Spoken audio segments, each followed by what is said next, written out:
because we've got to come back to this thing all the time of numbers. The number of people who are in full knowledge in physical reality, as we call it, and in the control system in the non-human realms, the number of them involved in full awareness of what they're doing compared with the global population of 7 billion is tiny. I mean, my estimate over the years, I've had a few inklings here and there to kind of push me in this direction, is that these hybrid bloodlines, and not all of these will be in awareness of who they are. They might be manipulated to act and think in a certain way, but they're not aware that that's what's happening. They think they're making their own decisions, unpleasant as they may be. It's about 4 or 5% of the population. So when you look at that, you know, I think I see a way out of this. You know, you look at China, it's a wonderful example. China, in many ways, Bill, is a blueprint for the global society, where you've got the serfs and the slaves, and then you've got the control system, and there's no freedom, and information is edited, censored on the internet, all this stuff. We know what China's like. And then you look at the numbers. I mean, I don't know, was it anything between 1.5, maybe over 2 billion now or more people in China? Massive numbers, whatever they are. Incredibly big numbers. The number of people controlling those vast numbers is tiny. We saw a man's wonderful, what he did, standing in front of the tank man, famous picture. Of course, it made a great picture. It made, oh, what a brave man. Isn't it wonderful? And then he probably disappeared and never to be seen again. What if there was 1 million people in front of them tanks? What if we, when large numbers of people are foreclosed because the banks have caused an economic situation where people lose their jobs because companies go bust, and then the banks who've caused the problem come along and say, you've got to get out of your house because we're foreclosing on you. I mean, excuse me, what are we doing leaving our houses when the people throwing us out are the people that have caused the situation that means we can't pay the mortgage, so that's why we're being thrown out? Look at that cycle. And we, as a human race, in the vast numbers that we are walking away. You know, part of this moon matrix thing, part of this moon matrix hive mind is to, and this is another aspect, I mean, you know, brain scientists will tell you, this is another aspect of the reptilian brain behavior system, is that it knows its place. The reptilian brain is very, very hierarchical. I mean, you've got the top of the hierarchy, reptilian brain, but you've also got the bottom of the hierarchy. I know my place, it's also reptilian brain. It's just a different expression of it. This hierarchical structure of top-down power, where the few are at the top and the rest are at the bottom, holding that up there, that's very much reptilian brain, and it's fear of authority. I was reading an article in which someone who was discussing the reptilian brain was saying that people instinctively, many people anyway, can instinctively feel like intimidation when an authority figure of some kind walks into the room, like the boss or wherever. And they were saying it comes from the reptilian brain. And funnily enough, about that same time, I was reading an article about a famous British actress who's very, very anti-royal family. Doesn't believe in the institution at all. And she was at some reception. And she actually said in this article, I'm anti-royal family and all the rest of it. She said, then the Queen came into our group to say hello. She said, and I was a blithering bloody wreck.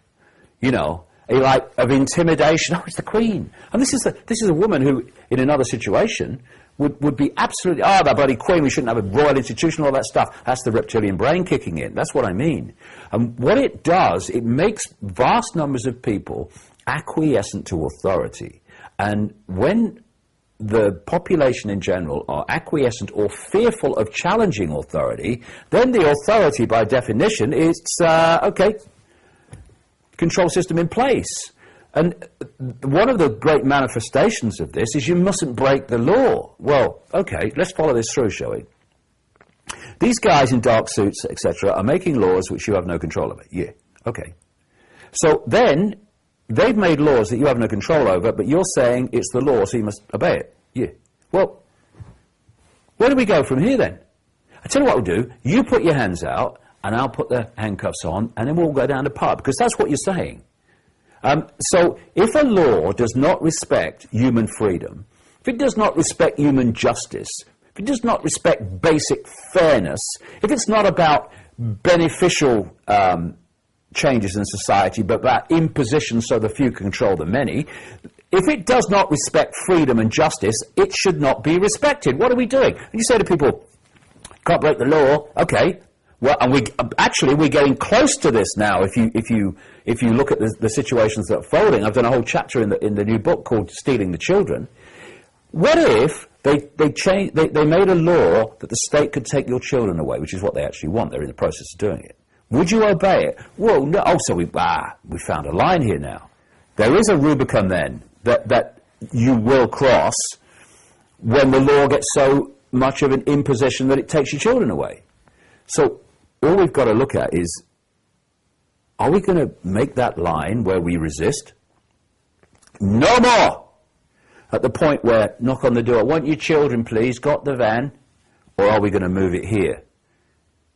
Where we're saying anything that impacts on my basic freedom and the basic freedom of others, anything that impacts injustice on my life and the life of others, because if we think other people's problems are not our problem, that's divide and rule, and away we go, they got us. If we move that here and say no more, then the whole dynamic starts to change. Because what they're doing all over the world, not least in Britain, is they're quite demonstrably introducing more and more outrageous laws right across society, down into the fine detail of our lives, whether it's where we put our rubbish bins out and when and all the rest of it. And if they don't meet resistance, then they say, no resistance, okay, even more silly, even more imposition, even more fine detail of your life. No resistance, even more. So, ladies and gentlemen, we have got to start very soon, like how about yesterday, putting a line, collectively coming together, where we put aside these fault lines, manufactured, divide and rule fault lines of religion and race and income bracket and country and breeding, all this shite, and we come together and unite under what we are all fundamentally affected by, and that's the destruction of human freedom.